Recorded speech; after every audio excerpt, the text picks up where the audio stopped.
My name is Crystal, and I'm with my friend Mary, who is hospice chaplain at Providence Hospice in Portland, Oregon. And my name is Mary Peterson. Thank you, Mary.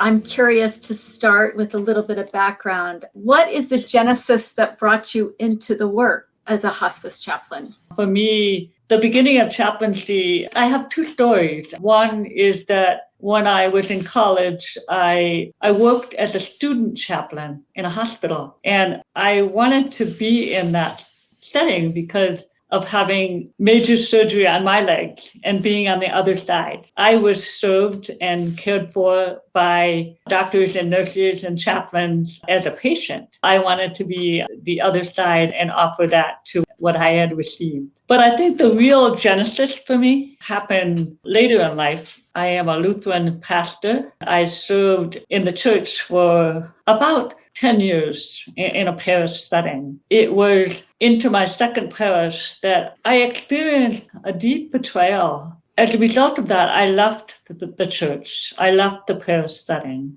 It was a painful time for me. I actually didn't darken the doors of a church for 2 years after having been in the church my whole life. Out of that experience, I actually came back into the church. I found myself going to a Catholic church to an evening service. It was dark and there were candles, there was light.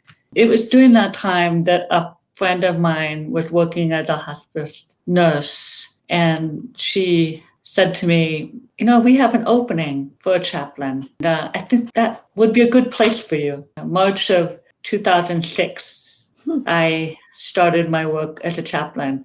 I could have never imagined to find a place that fit so well with my gifts and who I am. It was sort of that darkness moving into the light in a way that I could have never imagined. And to be able to be with others in their darkness. And hospice is teaching me this too, is to live lighter and to laugh more. Even being with patients and families, to be able to laugh with them, laugh together after having that experience with them. It's so healing. We have to remember that healing doesn't just happen when we're, no pun intended, dead serious,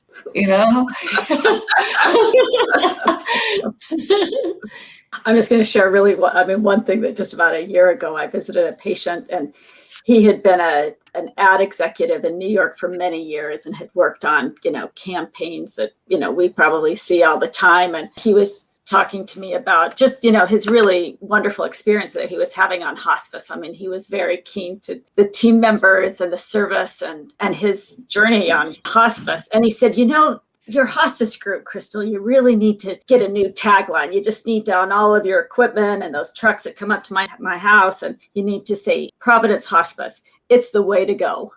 That's great. Isn't that good? Yeah, there's lots of different ways to go. Hospice does, in so many ways, provide such a beautiful service. I think of our team members. I think of you in homes. I always think if I was dying, or if my family members, of people at hospice that I know, who would I want by their side? And you're one of them.